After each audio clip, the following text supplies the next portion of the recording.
dari pihak pemerintah sendiri sudah ada affirmative action, Pak ya. Contohnya, Pak, ya, sekarang ini yang namanya obat herbal itu sudah bisa masuk formularium nasional. Ya, artinya masuk daftar obat nasional yang fitofarmaka ya, Pak ya. Dan sudah bisa masuk ke dalam e-katalog. Nah, ini suatu terobosan, Pak. Jadi sekarang kalau rumah sakit itu mau membeli obat fitofarmaka tadi ya Pak ya, dia bisa buka e-katalog, dia bisa klik Pak, nanti ada di sana. Nah, tinggal dari pihak produsennya memasukkan produk-produk herbal itu ke dalam e-katalog Pak. Halo Biotizen, sudah tahu belum kalau sekarang ada metode baru pengambilan sampel untuk deteksi COVID-19 selain swab loh, Biosaliva merupakan alternatif pengambilan sampel untuk deteksi COVID-19. Dengan Biosaliva, tes PCR COVID-19 akan lebih nyaman karena sampelnya diambil melalui metode kumur-kumur.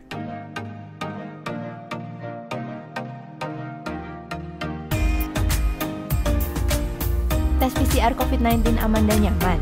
Biosaliva aja.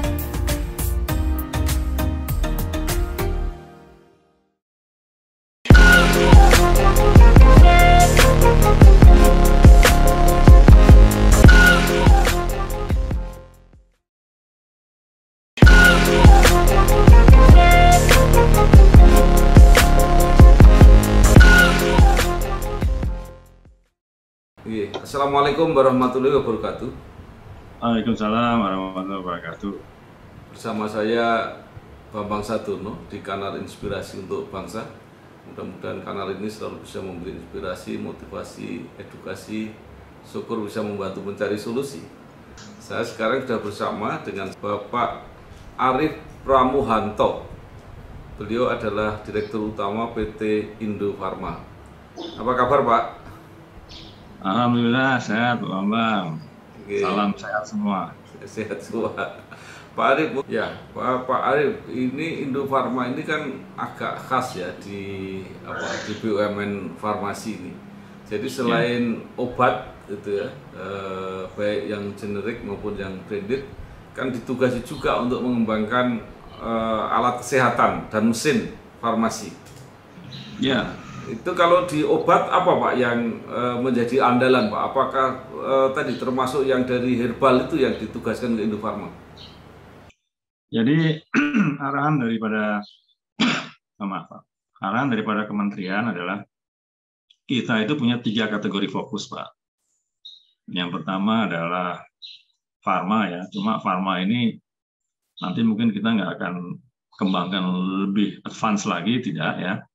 Yang akan kita kembangkan lebih advance lagi itu nanti adalah yang di alkes dan herbal. Ya, alat kesehatan dan herbal. Alkes ini, kembali ke farma tadi Pak ya. Farma ini kita kalau dibilang produk unggulannya adalah, jadi sejarahnya itu Indofarma itu dibuat untuk memproduksi obat generik Pak. Jadi hampir 90% daripada produk farma kita itu adalah produk generik. Nah, ada glibenclamid, ada acetylcysteine, ada yang cukup banyak digunakan ya. Ada omeprazole, banyak Pak yang sifatnya generik ya. Dan memang tantangannya ke depan ini kalau generik ini udah bukan red ocean lagi Pak sekarang Pak.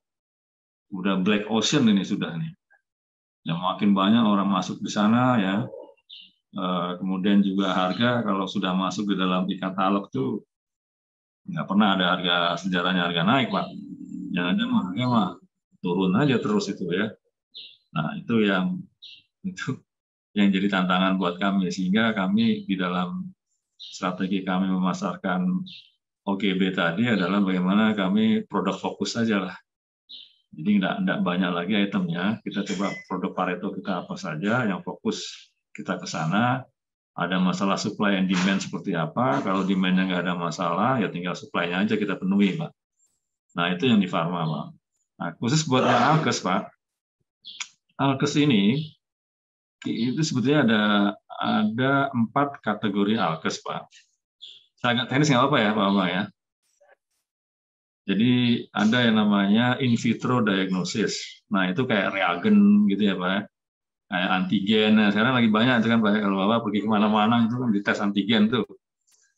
Nah itu yang sekarang lagi banyak diproduksi ya. Kemudian ada lagi hospital furniture. Hospital furniture itu ya hospital bed yang infus, inkubator, ya seperti itu Pak.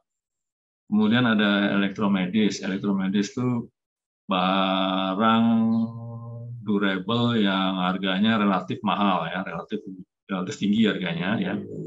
Itu seperti MRI, mobile X-ray gitu ya Pak ya. Kemudian ada ESWL, nah seperti itu. Kemudian ada lagi bahan medis habis pakai. Yang sekali pakai buang, disposable Pak. Nah, itu seperti jarum suntik, kemudian ada kateter, ada masker, ada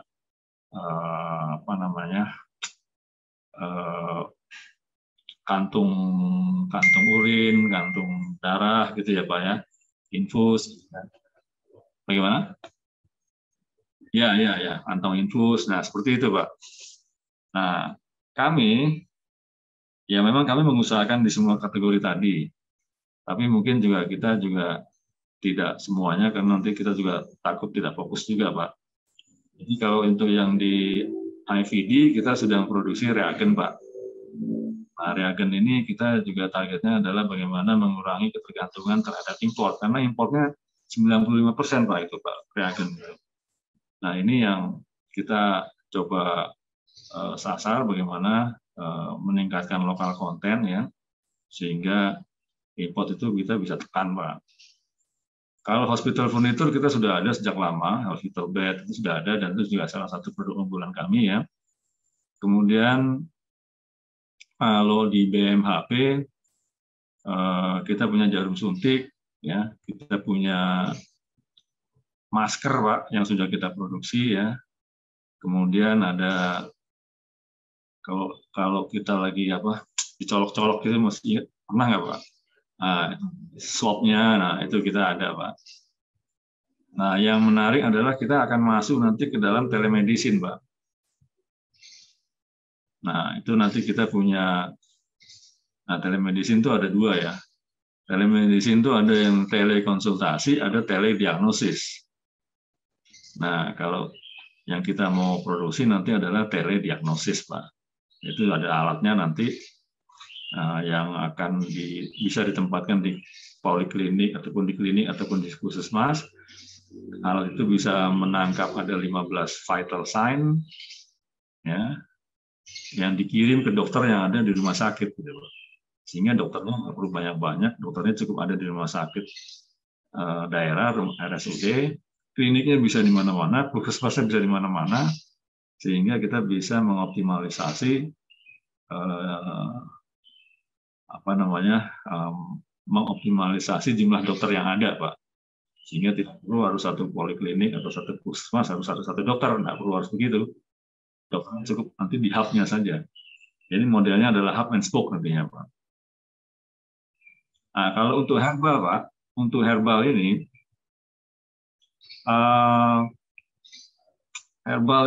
pasarnya cukup besar sebetulnya ya, karena sekarang ini kalau saya tahun lalu itu udah hampir 21 T Pak ya, pasarnya Pak. Cuma memang terbesar adalah obat tradisional. Jadi kalau saya cerita sedikit mengenai herbal Pak ya, herbal ini ada 3 macam Pak. Ada yang namanya obat tradisional.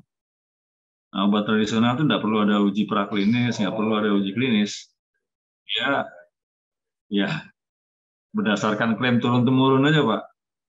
Minyak kayu putih ini khasiatnya apa gitu ya. Terus kemudian daun sambiloto ini khasiatnya apa. Jadi ada klaim ya yang berdasarkan pengalaman empiris itu ternyata benar lah, katakanlah gitu Pak ya. Ada daun ini bisa untuk menyembuhkan tekanan darah gitu ya, dan menyembuhkan kolesterol gitu ya. Nah kemudian meningkat lagi ada namanya obat herbal terstandar OHT. Nah, OHT udah ada uji praklinis, Pak. Artinya uji laboratorium, Pak ya, uji praklinis ya, uji laboratorium ya. Nah, kemudian meningkat lagi kepada fitofarmaka. Fitofarmaka ini berarti sudah ada uji klinis. Nah, ini yang tidak ada bedanya dengan obat farma jadinya, kalau sudah masuk fitofarmaka. Nah, ini menarik herbal ini, karena bahan bakunya kan lokal semua ya Pak ya. Ya, sebenarnya mungkin Pak Bambang tahu bahwa import dari bahan baku obat itu kan hampir 95% farma ya Pak ya. Nah, kalau kita bisa mengembangkan herbal ini, dan kita bisa tingkatkan herbal ini tidak hanya sekedar menjadi obat tradisional, tapi menjadi OHT ataupun malah bisa jadi fitofarmaka, maka kita bisa mengurangi ketergantungan bahan baku obat yang farma, Pak. Karena orang shifting sekarang, mulai shift dari obat farma menjadi obat herbal. Kan sekarang trennya seperti itu ya, Pak ya. Orang udah mulai beralih, wah, ya, kalau farma-farma terus ngeri juga nih gitu ya. Nah, saya mau cari yang safety aja nih, ya, kita masuk di herbal saja gitu. Nah, sebagai contoh aja Pak ya, kalau di Cina ya, yang 2000-an tahun memang di sana ya, itu kalau orang sakit itu disodori dua alternatif. Anda mau pengobatan Western atau Anda mau pengobatan tradisional. Nah, itu masing-masing ada cabang keilmuannya, ada rumah sakit sendiri juga gitu Pak. Ada rumah sakit sendiri buat tradisional Chinese medicine, TCM istilahnya ya. Ada dokternya sendiri juga, ya. Ada tenaga kesehatannya semua juga tersendiri Pak.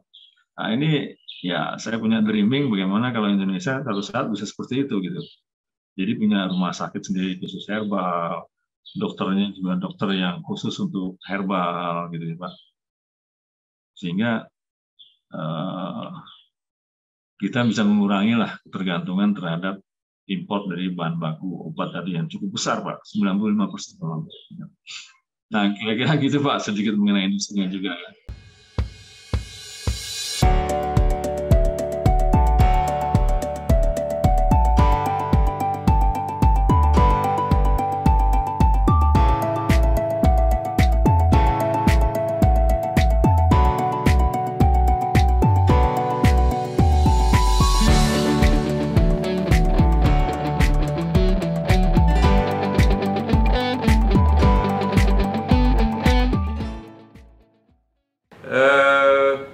Saya kira menarik Pak. Sekarang kalau jamu itu masuk di mana Pak? Jamu itu masuk di tradisional Pak. Oh jadi masih di tradisional ya? Masih tradisional ya. Nah kalau Indofarma berarti mau di mana? Indofarma kita ada di tradisional ada, kemudian di OHT ada Pak. Jadi kita punya produk seperti Prolipid yang untuk kolesterol, ada lagi Prolurik yang untuk asam urat, ya. Ada lagi ProDM itu untuk diabetes Pak. Kemudian ada lagi Probagin itu untuk batu ginjal, ya. Kemudian ada lagi ini kita kerjasama dengan universitas ya Pak ya, anti hiperlipidemia lemak Pak. Kemudian ada lagi kita Afimek Pak, Afimek itu antivirus ya. Yang sudah masuk ke dalam OHT itu yang Afimek tadi Pak, yang untuk antivirus ya, dan kita sedang usahakan itu bisa menjadi fitofarmaka nantinya. Itu apa dari Infectin itu Pak, bukan? Oh itu ivermectin lain lagi Pak. Ya lain lagi ya. Lain lagi, itu farma Pak, ivermectin itu. Ivermectin ya. Ya. Itu buat ya memang itu obat untuk ini ya, untuk anti parasit sebetulnya, tapi ternyata bagus juga untuk COVID Pak. Jadi ternyata spektrumnya luas gitu ya. Nah sementara masih uji klinis Pak, kalau untuk COVID-nya kita lagi masuk ke uji klinis tahap 3. Insya Allah bisa selesai dalam bulan Maret lah ya, bulan Maret bisa selesai sehingga bisa kita gunakan sebagai obat COVID nanti resminya Pak, bisa. Tetapi kelihatannya COVID-nya sudah mulai melandai sekarang Pak. Ya ini kan vaksin ya, vaksinnya sudah berjalan ya. Ya alhamdulillah vaksin sudah berjalan. Kami juga ada mengadakan vaksin juga Pak. namanya Covovax dari Novavax ya. Teknologinya dari Amerika dan udah ada 9 juta yang sudah kita import ya. Dan sekarang sedang digunakan dan mudah-mudahan nanti bisa digunakan juga sebagai booster juga, Pak. Pak, ini yang menarik tadi. Jadi bahwa Cina itu yang apa ya? Tradisional. Ya, enggak, dia kan yang dominasi juga memproduksi bahan baku obat yang besar. Tapi sementara itu ternyata juga mengandalkan pengobatan tradisional. Nah, pertanyaannya adalah Indonesia kaya dengan bahan-bahan untuk tradisional ini. Tapi kenapa apakah kesadaran atau kebijakannya itu tidak mendukung itu tadi gagasan ada dokter herbal, ada rumah sakit herbal dan promosi masyarakatnya supaya juga menggunakan yang potensi kita sendiri besar dan sudah turun-temurun dikembangkan. Kenapa itu, Pak? Ya begini, Pak. Jadi memang dari pihak pemerintah sendiri sudah ada affirmative action, Pak ya. Contohnya, Pak, sekarang ini yang namanya obat herbal itu sudah bisa masuk formularium nasional. Ya, artinya masuk daftar obat nasional yang fitofarmaka ya, Pak ya. Dan sudah bisa masuk ke dalam e-katalog. Nah, ini suatu terobosan, Pak. Jadi sekarang kalau rumah sakit itu mau membeli obat fitofarmaka tadi ya, Pak ya. Dia bisa buka e-katalog, dia bisa klik, Pak, nanti ada di sana. Nah, tinggal dari pihak produsennya memasukkan produk-produk herbal itu ke dalam e-katalog, Pak. Nah, memang begini, ini peran daripada user ya, Pak ya. User dalam hal ini adalah dokter sebetulnya. Ya. Melalui organisasi profesi itu penting, Pak. Jadi memang diperlukan suatu, ya kita duduk bersama lah ya, antara user, ya, melalui organisasi profesinya dengan produsen obat herbal tadi ya, untuk duduk bersama bahwa herbal ini setelah melalui uji praklinis, setelah melalui uji klinis, itu khasiatnya, efikasinya juga cukup bagus, tidak kalah dengan obat-obat farma gitu, Pak. Nah, karena kalau obat herbal itu kesannya kan ya lama misalkan dampaknya gitu ya, sembuhnya tuh lama gitu. Ada juga yang ya mungkin karena sugesti merasa cepat. Nah, itu yang mesti kita klarifikasi juga, Pak. Kemudian juga dari pihak akademisi, dari pihak di sisi pendidikan, Pak ya, mungkin juga diperlukan juga, Pak, ada satu bukan fakultas kali, Pak ya, apa di bawahnya itu, jurusan apa gitu ya, Pak ya, program studi ya gitu ya, khusus mengenai herbal, Pak. Nah, ini juga yang saya juga ingin sampaikan kepada lembaga perguruan tinggi adalah, ini saya udah mulai, Pak, riset, Pak. Ini kadang-kadang banyak itu riset itu yang dilakukan oleh lembaga riset, lembaga pendidikan tinggi gitu ya, Pak ya, itu kesulitan di hilirnya pada saat monetisasinya. Karena ternyata apa yang diriset itu tidak sesuai dengan kebutuhan yang ada di pasar. Jadi istilahnya hilirisasi, Pak ya, hilirisasi daripada hasil riset. Yang saya sudah sampaikan berulang-ulang di dalam setiap kali ada kesempatan saya bertemu dengan akademisi, dengan lembaga riset adalah kita balik aja, Pak, hulunisasi gitu. Kami-kami yang di industri ini kan yang lebih paham nih ya, dalam hal ini kita karena sehari-hari berhadapan dengan customer, dengan market gitu, Pak ya. Jadi kami paham nih kebutuhannya apa gitu.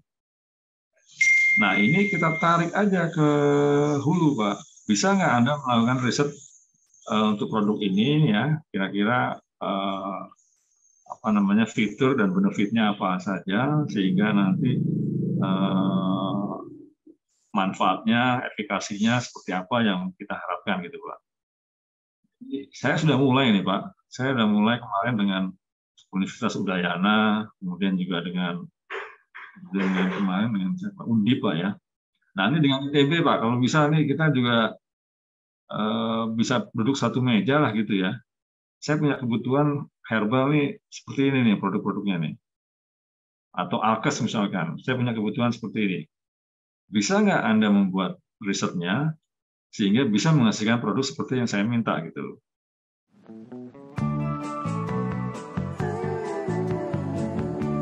Soal KPR dan punya rumah, dari dulu cuma ada satu nama, satu bank yang megang banget. Sekarang A sampai Z-nya serba digital buat kita. Cukup satu website untuk mulai cari hunian yang oke.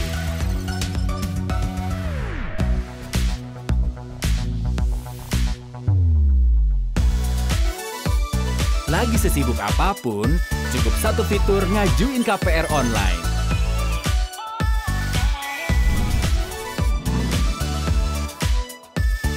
Sampai satu aplikasi biar gampang bayar biaya rutin. Kini, semua ada di jarimu. Satu nama dengan pengalaman 45 tahun memimpin segmen KPR. KPR, pasti BTN.